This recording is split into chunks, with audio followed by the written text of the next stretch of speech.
original plan was to go backpacking with my friend Mitchell, this is Mitchell, up in the North Cascades, but the weather was looking pretty atrocious. I think the wind chill was supposed to be somewhere down in the low 20s, and I'm too much of a weather wimp for that when it's still technically summer.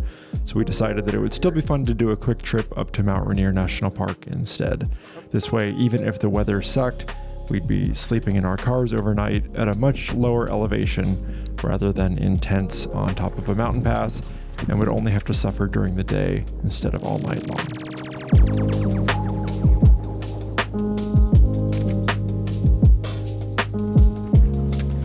On the way up, the light wasn't particularly interesting, but there were some clouds rolling around, and that made for some interesting composition options. Sometimes I find it really hard to do photography in places like this in the middle of the day when it's a completely blue sky day. So on that front, the weather was definitely helping me out a little bit.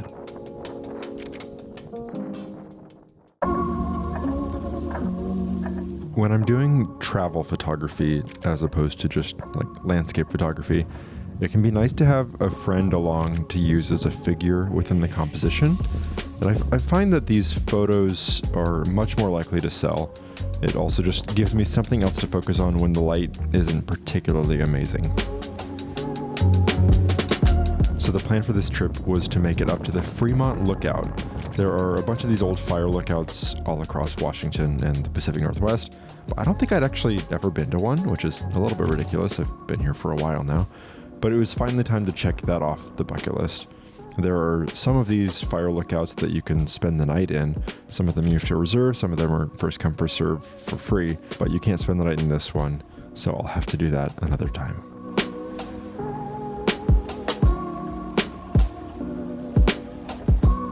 Even though you can't spend the night in this lookout tower, I kind of just naively assumed that we'd be able to go inside and check it out, but it seems like it's an actively used fire lookout by the park rangers there, and so it was locked when we got there. It was fine, but it meant that we had to spend a lot more time out in the cold, and considering that it was technically the last day of summer, it was pretty cold. I think it was just a couple degrees above freezing, but with the wind chill it felt much colder than that. So I'm glad that I brought a second down jacket to put on. I ended up being pretty cozy, but it definitely did not feel like summer anymore. You warm back there in your little corner? Cozy. Man. Nice. This is the warmest spot. That's not saying much though. No.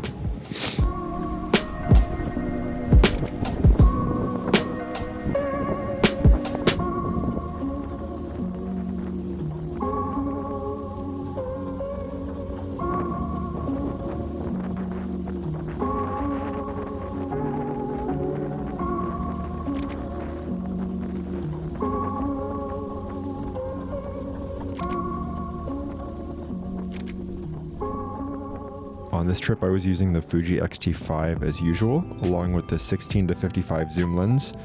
I use prime lenses most of the time when I'm doing photography in cities, but when I'm out in nature like this, I just like having a zoom lens. I did throw in the 100 to 400 at the last minute just in case. I almost left it in the car, it just adds a bunch of weight and bulk to my backpack, but I'm so glad that I did bring it because after hanging out at the lookout for a bit, I wandered down the ridge a little bit and stumbled upon a bunch of incredibly photogenic mountain goats.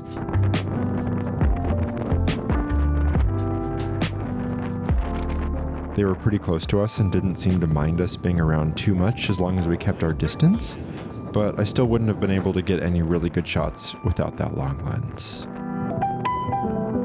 I got a bunch of photos of the goats, but most of them were just fine, nothing special about them. They were kind of just pictures of goats, but I kept trying, kept finding new angles, kept pointing my camera at different animals, and eventually got these two that I think are pretty good. They're photos that feel like they convey just a little bit more than, here, I saw a mountain goat. And maybe part of that feeling is that I converted them to black and white. I don't really have any particular reason why I did that, it just felt right.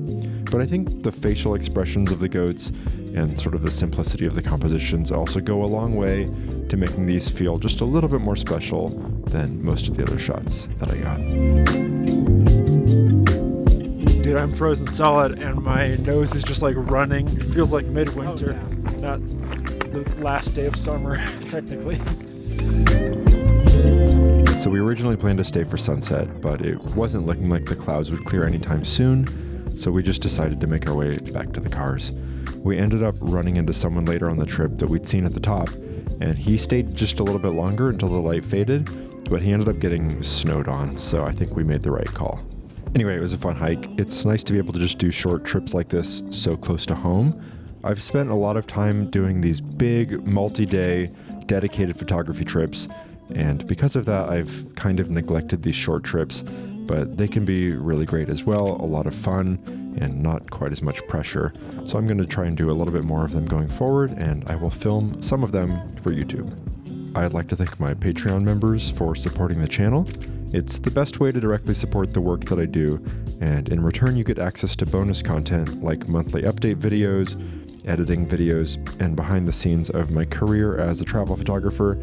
If you want to sign up for that or my free monthly email newsletter, there's links to both of those down below. Thanks for watching, and I'll see you next time. Bye.